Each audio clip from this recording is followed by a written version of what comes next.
बिस्मिल्लाहिर्रहमानिर्रहीम। अस्सलाम वालेकुम स्टूडेंट्स, प्यारे बच्चों, क्या हाल है। मैं मोहम्मद अब्बास हूँ और आज आपके लिए दायरे से मुतल्लिका चैप्टर नंबर 9 मैथमेटिक्स क्लास 10 उसका चौथा थ्योरम, चौथा मसला लेकर हाज़िर हूँ। तो चौथे मसले की इबारत ऊपर वाली दी हुई जो इबारत है जिससे हमने पूरे मसले को हल करना है उसको अच्छी तरह देख लें जी। क्या लिखा हुआ है?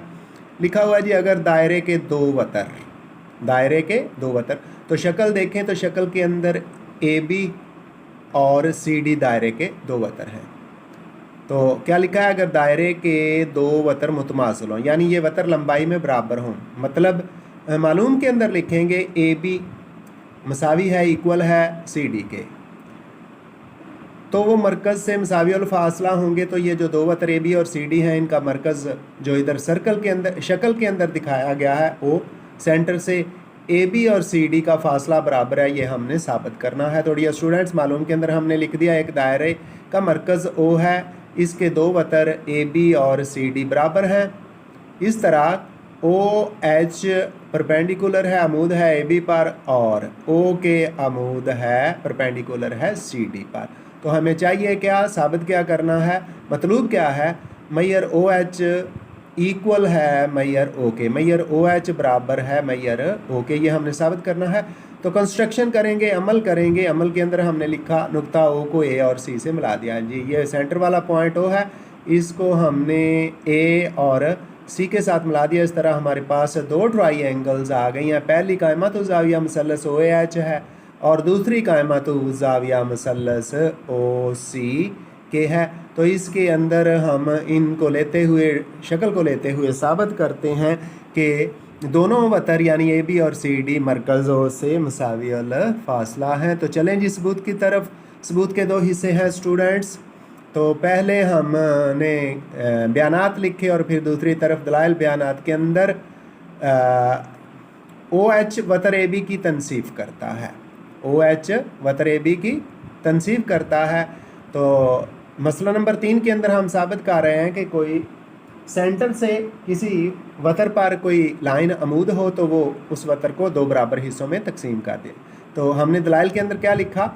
ओ एच अमूद है ए बी पर, तो इधर लिख दिया मैयर ए एच इक्वल है 1/2 मैयर ए बी, इसको मसावात नंबर 1 का नाम दे दिया। इसी तरह जो ओ के है वतर सी डी की तनसीब करता है, यह भी मसला नंबर 3 से ओ के अमूद है सी डी पर। तो यहाँ से हमें जो रिज़ल्ट मिला वो है जी सी के बराबर है 1/2 सी डी। तो ये जो इसको हमने मसावात नंबर 2 का नाम दे दिया। अब मसावात नंबर 1 और 2 से चूँकि 1/2 ए बी बराबर होता है 1/2 सी डी, ए बी और सी डी मुतमासल हैं, बराबर हैं, ये ऊपर मालूम में है। तो जब इनको हाफ करेंगे, 1/2 करेंगे, 2 पे तकसीम करेंगे तो भी ए बी और सी डी बराबर होंगे। तो 1/2 ए बी बराबर है ए एच के, 1/2 सी डी बराबर है सी के। चूँकि सी डी और ए बी बराबर हैं इसलिए इन दोनों इक्वेशन से ए एच और सी के भी बराबर होंगे। तो स्टूडेंट्स हमने लिख दिया ए बी बराबर है मैयर सी डी के, इसलिए ऊपर वाली इक्वेशन से ए एच बराबर हो गया है सी के। हम लिखेंगे ये हमने हल किया है इक्वेशन 1, 2 और 3 से।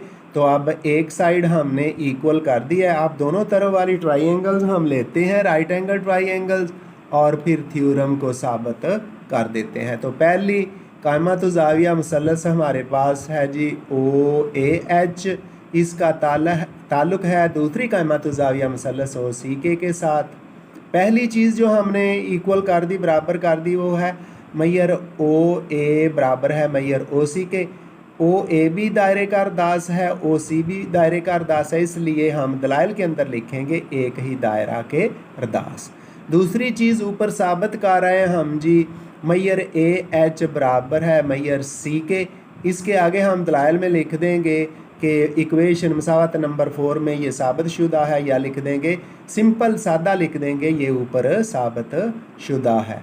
तो दो चीज़ें साबित कर दी, और एक राइट एंगल ट्राइंगल के अंदर अगर हम दो चीज़ें बराबर साबित कर दें तो दोनों जो ट्राइंगल्स हैं वो कंग्रेंट हो जाया करती हैं, इसलिए हमने लिख दिया जी मसलस OAH मुतमासल है मसलस OCK। क्यों मुतमासल है? इसको बोलते हैं वतर ज़िला का मौजूआ। वतर और ज़िला का मौजूआ यानी एक मसलस का एक वतर और एक ज़िला दूसरी मसलस के एक वतर और एक ज़िले के बराबर होता है, इसलिए दोनों मसलसें बराबर हैं। तो फिर इनसे चूँकि दोनों मसलसें बराबर हो गई हैं, मुतमासिल हो गई हैं, जो चीज़ हमें चाहिए थी वो क्या है? वो है जी मैयर OH बराबर है मैयर OK के। मैयर यानी OH की पैमाइश बराबर है OK की पैमाइश के। तो उधर दलाइल के अंदर हम लिखेंगे मुतमासल मसलसों के मसलसों के मुतनाज़रा इज़ला। डियर स्टूडेंट, इसके साथ ही आज का हमारा ये लेक्चर ख़त्म होता है। मुझे मोहम्मद अब्बास को दीजिए इजाज़त। अल्लाह हाफिज़।